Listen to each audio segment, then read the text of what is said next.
Tapi kalau misalkan teman-teman nih kalian ya punya budget 3 juta, lebih baik beli yang lain aja deh, jangan beli HP ini. Karena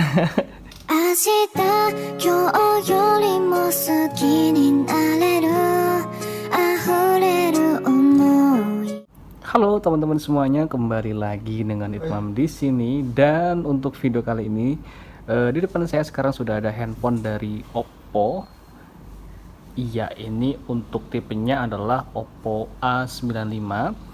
Jadi untuk Oppo A95 ini itu dirilis ya 2021 akhir ya, sekitar bulan November Desemberan. Untuk spesifikasi lengkapnya saya bacakan saja ya, satu persatu gitu perlahan-lahan. Untuk yang pertama mungkin kita bisa lihat dari RAM dan storage-nya dulu. Jadi untuk Oppo A95 ini itu untuk RAM-nya 8 GB dan untuk storage-nya 128 GB ya. Kemudian untuk layarnya ini sudah beresolusi Full HD 1080 kali 2400 pixel Full HD Plus dengan luasnya 6,43 inch teman-teman. Serta untuk kameranya di sini ada 3, cuman yang utama itu ada 2 ya, 48 megapiksel. Ada 1 48 megapiksel. Serta yang kedua itu bisa dikatakan sih lensa gimmick aja. Untuk RAM-nya 8 GB, untuk prosesornya ini jadul banget, Snapdragon 662. Serta untuk baterainya 5000 mAh. Oke, sekarang kita lihat dari desainnya dulu mungkin ya. Oke, kita lihat dari belakang dulu. Kalau misalkan kita lihat dari belakang, ini warnanya warna ungu sih, tapi Oppo melihat kasih namanya apa saya kurang paham. Warnanya ungu, ini terbuat dari plastik. Belakang frame-nya juga terbuat dari plastik. Warnanya ungu dan kelihatan mewah sih, cuman ketika dipegang ini jelas terasa banget feel plastiknya.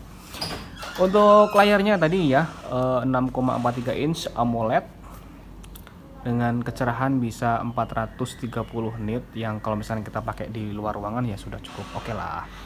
Lalu untuk resolusinya udah Full HD Plus, jelas ini jauh lebih baik daripada yang HD biasa. Kemudian untuk platformnya nih, untuk OS-nya dia sudah Android 11 ya. Kita bisa cek di sini di Android 11 pengaturannya di mana sih?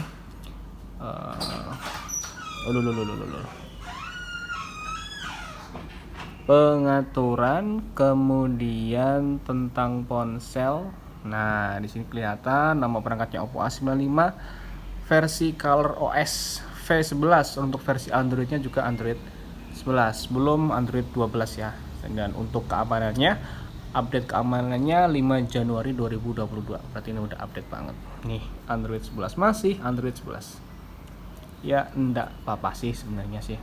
Karena Android 11 sama 12 ya perbedaannya juga nggak terlalu jauh banget gitu. Kemudian untuk untuk bodinya ini cukup ringan, hanya 175 gram saja. Dipegang dengan satu tangan ini cukup enak banget, masih bisa dioperasikan dengan gampang. Cuman ya untuk layarnya terlalu luas kalau menurut saya ya, karena saya lebih suka yang handphone yang kecil-kecil sih sebenarnya. Kemudian untuk chipsetnya ini sayang sekali masih menggunakan Qualcomm Snapdragon 662 dengan proses fabrikasi 11 nanometer, belum 5G, chipsetnya jadul. Terus tapi harganya itu bisa bikin kita geleng-geleng kepala, karena misalnya kita cek di marketplace itu untuk Oppo A95 itu di kisaran 3 jutaan lah. Bahkan ini ada yang sampai 3.600.000 dan mahal banget 3.700.000. Tuh, kalau misalkan kita bandingkan dengan yang lain, masih banyak HP lain yang lebih worth it sih sebenarnya. Cuman ya namanya kebutuhan orang itu beda-beda, silahkan kembali ke kebutuhan kalian masing-masing ya. Lalu kemudian untuk memorinya ini yang 128 GB teman-teman. Yang 128 GB dengan disertai micro SD. Jadi ini bisa, kalau misalkan 128 GB terasa kurang, masih bisa kita tambah dengan micro SD. Lalu untuk kameranya ya, kita lihat di bagian belakang ada 3, cuman yang 2 itu bisa dikatakan nggak terlalu berfungsi karena kamera utamanya hanya satu 48 megapiksel, dan yang dua ini adalah lensa makro dan untuk depth, lensa depth. Jadi ya kurang begitu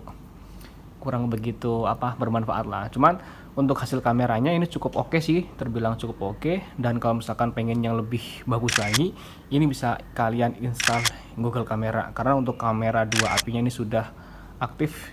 Kalian bisa install Gcam. Untuk videonya dia maksimal di Full HD 30 fps. Lalu untuk kamera depannya dia beresolusi 16 megapiksel, dan untuk kok buka browser, kamera mana sih kameranya ini 16 megapiksel kamera depannya. Dan untuk videonya juga dia juga maksimal di Full HD 30 fps saja teman-teman. Tuh kayak gini ya, cukup oke lah untuk HP mid range. Bukan HP mid range sih, HP low end, cuman harganya mid range. 3 jutaan lebih soalnya.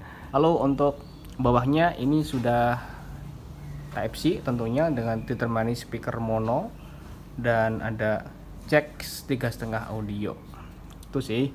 Kemudian teman-teman, untuk fiturnya ya, dia karena dia pakai layar yang AMOLED, dia bisa fingerprint di bawah layar, jelas. Kemudian baterainya ini 5000 mAh, jelas ini awet banget sih, cukup awet banget. Layarnya yang hemat, kemudian baterainya besar, kemudian untuk prosesor juga hemat banget karena dia Snapdragon 662, proses fabrikasinya 11 nanometer, jelas lebih hemat banget. Lalu baterainya 5000 mAh. Wah, itu kombinasi yang bagus untuk sebuah keawetan HP.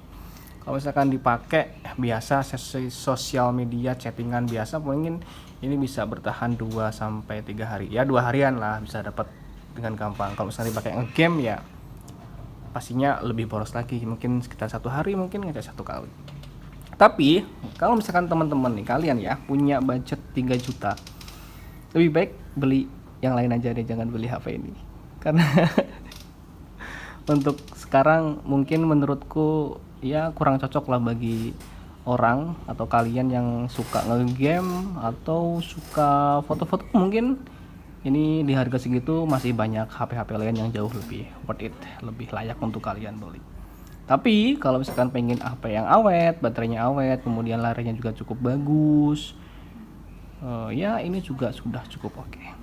Gitu aja ya untuk video kali ini teman-teman ya. Terima kasih. Jika kalian suka dengan video ini, jangan lupa like. Kalau misalkan nggak suka ya di dislike aja, nggak apa-apa.